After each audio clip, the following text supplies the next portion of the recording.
100 metre മണ്ണ് മാറ്റുക എന്ന് പറയുന്നത് നമുക്ക് ഒരു വലിയ ദൗത്യമാണ്. മണ്ണ് മാറ്റം കൂടെ തന്നെ മണ്ണ് ഇടിയുന്നുണ്ടല്ലോ. അപ്പോൾ അതിന് കുറച്ച് ദൗത്യം ഭയങ്കര പ്രയാസം തന്നെയാണത്.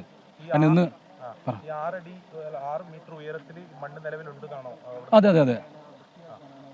അപ്പോൾ ഈ നിലവിൽ ഈ GPS-ന്റെ ഇത് സിഗ്നൽ ലഭിക്കുന്നുണ്ടോ? ഇല്ല, ഇപ്പോൾ കിട്ടുന്നില്ല. ഇപ്പോൾ അവർ എങ്ങനെ ഈ മണ്ണ് നീക്കം ചെയ്യാമെന്ന് ഇപ്പം ഇന്നും കൂടി 3 ഹിറ്റാച്ച് കൂടി വന്നിട്ട് മണ്ണ് മാറ്റാമെന്ന് പറഞ്ഞിട്ടുണ്ട് ഇവിടെ. റഡാർ സംവിധാനം കൊണ്ടുവരും. എന്തായാലും ഇത് ഈ 100 മീറ്റർ മണ്ണ് മാറ്റിയാൽ മാത്രമേ ഇത് എന്തെങ്കിലും അതിൻ്റെ അടുത്തേക്ക് എത്തുള്ളൂ. ഈ GPS അവസാനം ലഭിച്ചത് എപ്പോഴാണ്? ഇന്നലെയാണ്. ഞാൻ ഷോപ്പിലുള്ളത്.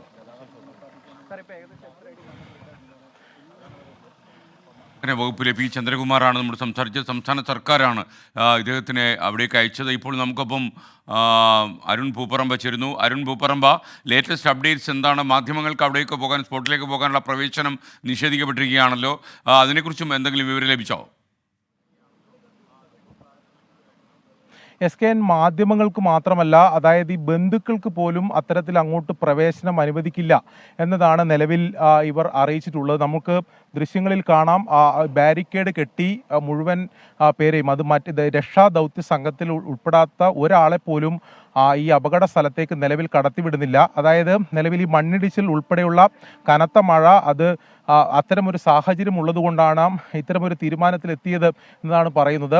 ഈ അപകട സ്ഥലത്തിന് സമീപം ഈ ബാരിക്കേഡ് കെട്ടി പോലീസ് തടയുകയാണ്. നേരത്തെ നമ്മൾ ഈ ബന്ധുക്കൾ ഉൾപ്പെടെ സംസാരിച്ചിരുന്നു. അവരെയും നിലവിൽ അങ്ങോട്ട് കടത്തിവിട്ടിട്ടില്ല. ജില്ലാ കളക്ടറോട് ഉൾപ്പെടെ അനുമതി നേടിയാൽ മാത്രമേ ഈ അപകട സ്ഥലത്തേക്ക് കടത്തിവിടൂ എന്നതാണ് ഇവർ പറയുന്നത്. ഇന്നലെ ഈ ബന്ധുക്കളെല്ലാം അവിടെ എത്തി നേരിട്ട് ഈ രക്ഷാപ്രവർത്തനം അവർ കണ്ടിരുന്നു. അവർ പറയുന്നത് ഇപ്പോഴും ഇവർക്ക് ഇതിൽ പൂർണ്ണ വിശ്വാസമില്ല.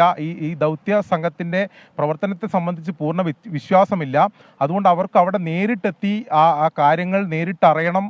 ഈ റഡാർ സംവിധാനമൊക്കെ എത്തിക്കുമെന്ന് ഇവർ പറയുമ്പോഴും അതെങ്ങനെയാണ് ഇവർ ഈ രക്ഷാപ്രവർത്തനം നടത്തുക എന്ന കാര്യത്തിൽ അവർ നേരിട്ട് കണ്ട് ഈ കാര്യങ്ങൾ ബോധ്യപ്പെടണം എന്നതാണ് അവർ പറയുന്നത്. എന്നാൽ നിലവിൽ ഇതുവരെ മാധ്യമപ്രവർത്തകരെയോ മറ്റ് ബന്ധുക്കളെയോ അങ്ങോട്ട് പ്രവേശനം അനുവദിച്ചില്ല. അല്പസമയം മുമ്പ് മോട്ടോർ വെഹിക്കിൾ ഇൻസ്പെക്ടർ, കേരളത്തിൽ നിന്നും പ്രത്യേകമായി സർക്കാർ നിയോഗിച്ച സംഘമാണ്. അവർ ഇവിടെ എത്തിയിരുന്നു. അവർ ഇന്നലെയും ഇവിടെ ഉണ്ടായിരുന്നു എന്നതാണ് ലഭിക്കുന്ന വിവരം.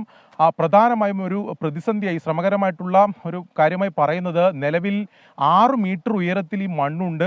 100 മീറ്ററോളം, അതായത് GPS പോയിന്റ്, അവസാനമായി ഇന്നലെ രാത്രിയാണ് ഈ GPS ലൊക്കേഷൻ ലഭിച്ചത്.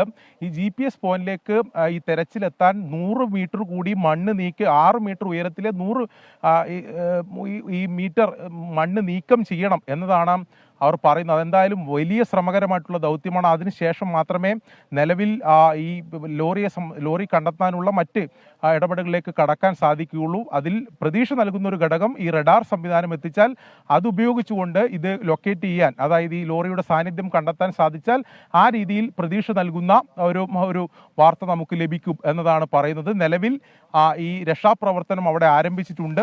8:30 തന്നെ ഈ റഡാർ സംവിധാനം എത്തിക്കും എന്നതാണ് ജില്ലാ ഭരണകൂടം ഈ ഘട്ടത്തിലും അറിയിക്കുന്നത്. അപ്പോൾ പോലും ഇവർ പൂർണ്ണമായും ഇത് രക്ഷാദൗത്യ സംഘത്തിനെ അല്ലാതെ ഒരാളെ പോലും ഈ രക്ഷാപ്രവർത്തനം നടക്കുന്ന സ്ഥലത്തേക്ക്, അത് എന്താണ് അവിടെ നടക്കുന്നതെന്നോ എന്താണ് ഈ രക്ഷാപ്രവർത്തനത്തിൻ്റെ രീതിയെന്ന് നേരിട്ടറിയാൻ സാധിക്കാത്ത വിധത്തിൽ ഇവിടെ തടഞ്ഞു നിർത്തിയിരിക്കുകയാണ്. ബന്ധുക്കൾക്ക് പോലും അനുമതിയില്ല. ജില്ലാ കളക്ടറുടെ അനുമതിയില്ലാതെ ഒരാളെ പോലും അങ്ങോട്ട് പ്രവേശിപ്പിക്കില്ല എന്നതാണ് നിലവിൽ അറിയിച്ചിട്ടുള്ളത്. ബന്ധുക്കൾ ഇപ്പോൾ അവർ ഈ ജില്ലാ കളക്ടറുമായി സംസാരിക്കാൻ വേണ്ടി ശ്രമിക്കുകയാണ്. നേരത്തെ കോഴിക്കോട് നിന്നുള്ള ഈ അർജുൻ്റെ അടുത്ത ബന്ധുക്കൾ ഉൾപ്പെടെ ആശങ്ക പങ്കുവച്ചിരുന്നു.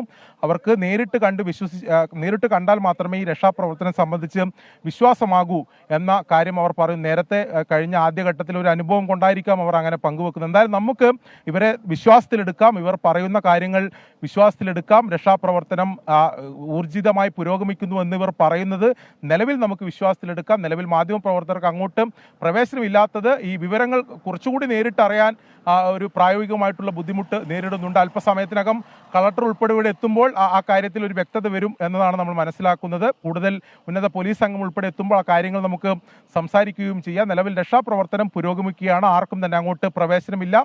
നിലവിൽ കേരളത്തിൽ നിന്നുള്ള MVD മോട്ടോർ വെഹിക്കിൾ ഇൻസ്പെക്ടർ ഉൾപ്പെടെയുള്ള സംഘം ഇവിടെ എത്തിയിട്ടുണ്ട്. അവർ കൂടി കാര്യങ്ങൾ പരിശോധിക്കുന്നുണ്ട്. പൂപ്പറമ്പയാണ് തത്സമയ വിവരങ്ങൾ നൽകിയത്.